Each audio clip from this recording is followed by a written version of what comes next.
Magandang araw mga mag-aaral. Ito muli ang inyong lingkod. Ginang Nadit Sarayin, ang inyong magiging guro sa araw na ito. Ang ating tatalakayin ay tungkol sa mundo ng social media. Marami sa atin, lalo na sa mga kabataan, ang nahuhumaling sa paggamit ng Facebook, TikTok, Instagram, at marami pang iba na may kaugnayan sa mundo ng social media. Hindi rin lingid sa ating kaalaman ang kahalagahan ng paggamit ng social media, lalong-lalo na po sa edukasyon. Lagi sa araw-araw na pamumuhay ng bawat individual. So, hindi lang po mga mag-aaral, kundi kasali na rin kami, ang iyong mga ate, ang kuya, ang lahat ng tao sa buong mundo ay halos konektado na po at gumagamit na rin ng social media. Kaya tatalakayin natin ang mundo ng social media sa araling ito.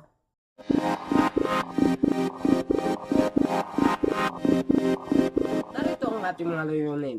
Ang ating layunin, Una, natatalakay ang mga linggo at terminolohiya sa mundo ng social media. ikalawa, Nasasuri ang mga termino at linggo na ginagamit sa mundo ng social media. Tatlo, lubos na napapahalaga na ang wastong paggamit ng social media. very good. Ang huli, Nakakalikha ng isang kumpanya laban droga gamit ang social media. Malawak ang mundo ng social media. Subalit, ano nga ba ang social media? yan yung aalamin natin ngayon. Napakalawak ng social media, men. Isa sa mga social media, gumagamit din tayo ng social media, syempre, di ba? Siyempre, kasali ba yung Facebook, Ngayon, Facebook. Instagram? Mm-mm.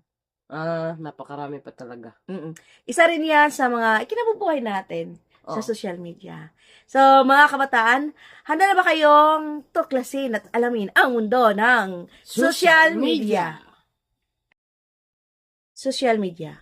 Sistema ng pagkipag-ugnayan sa tao kung saan sila ay lumilikha, nagbabahagi, at nakikipagpalitan ng impormasyon at ng mga idea sa isang virtual na komunidad at networking.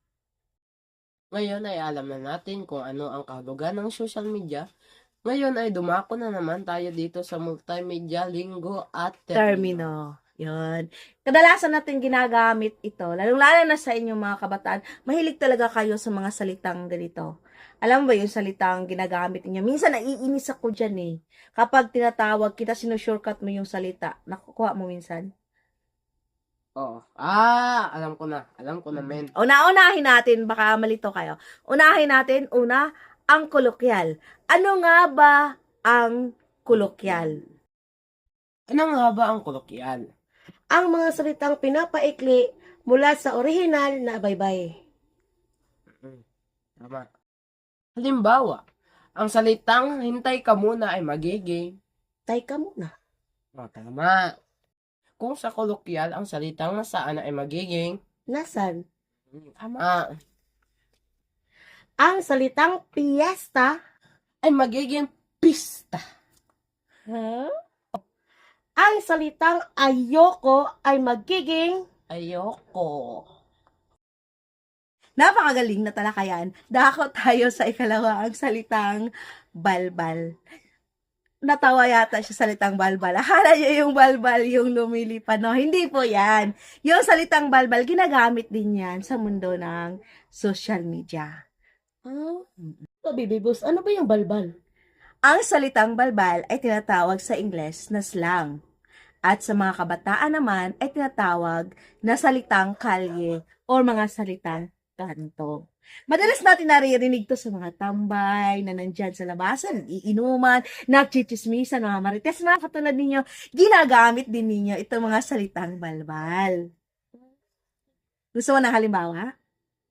Ano bang halimbawa niyan? Ang mga salitang balbay halimbawa, itong papa or tatay ay magiging airpat. Ganun Nakuha mo. pala. Ano naman, baby boss? Ano yung pulis? Sa salitang balbal, ito ay tinatawag nating lispo. Binaliktad lang yung pulis. Sa dalaga.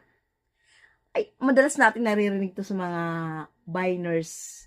Siyempre, tinatawag na yung chika. Wow, chika. Achok na achok. Ano yung sinasabi nyo ng chika? Oo, dalaga.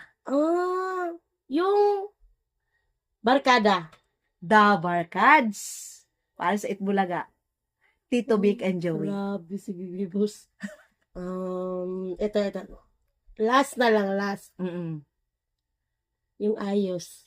Ayos! At chup! Ano ka ba? At saka marami pang iba. Ano yung mga salitang balbal Ang mga salitang kalye at ang mga islang ng mga ng salita? mga salita. Okay. Dako tayo dito sa ikatlo nating mga ginagamit na linggo at termino sa mundo ng social media. Ikatlo ay ang tinatawag nating mga Formal na salita. yung formal na salita. Siyempre, ginagamit natin ito sa pakikipagtalastasan, lalong-lalo na halimbawa sa pagtuturo ng mga guro. Yung mga salitang ginagamit namin ay mga formal yan. Halimbawa din yung mga sinusulat o inililimbag sa aklat. Yung mga pagpunta sa tanggapan, kapag nagsasalita ka doon, dapat kasi formal. Oo po. Isa din yan sa mga ginagamit sa mundo ng social media. Siyempre, kung may formal, meron din informal. Sa antas ng wika kasi tayo, meron tayong tinatawag na formal. So, yung informal, yun na yung mga islang, balbal, kolokwyal, yun na yung mga informal na wika na ginagamit natin sa pakikipagtalastasan. Nabubukod tangi kasi itong natawag nating formal. Kasi mapitagan yung tono ng pagsasalita. At saka syempre, may mga isinasaalang-alang na paggamit ng wika. Halimbawa tayo. Gusto mo ba ng halimbawa? Oo. Mga salitang mahal, Mahirap, mahirap, marunong, magaling, di pa, utak. mautak, isa pa. Dami pang iba. Basta yung mga salitang ginagamit sa formal na pakikipagtalastasan.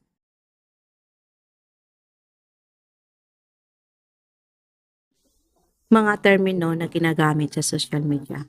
Etiquette. Tamang kasalan o pag-ugaling dapat ipamalas sa paggamit ng internet o social.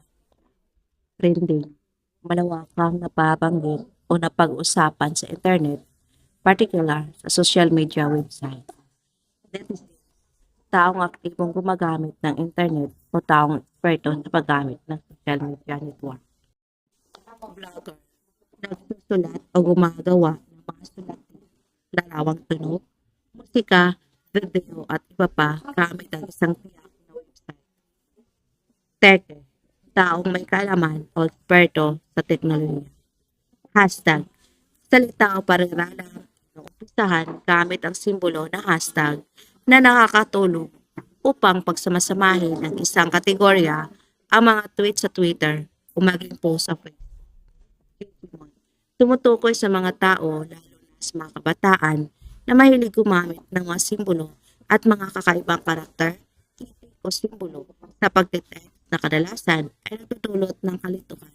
Isang paraan ng pagpagtalastasan ng mga kabataan sa kasalukuyan. Naway marami kayong natutunan sa araw na ito tungkol sa ating talakayan. Upang lubos na maunawaan or matiyak na mayroon kayong natutunan sa ating talakayan sa oras na ito, ay magkakaroon tayo ng pagsusulit at mga pagsusuri.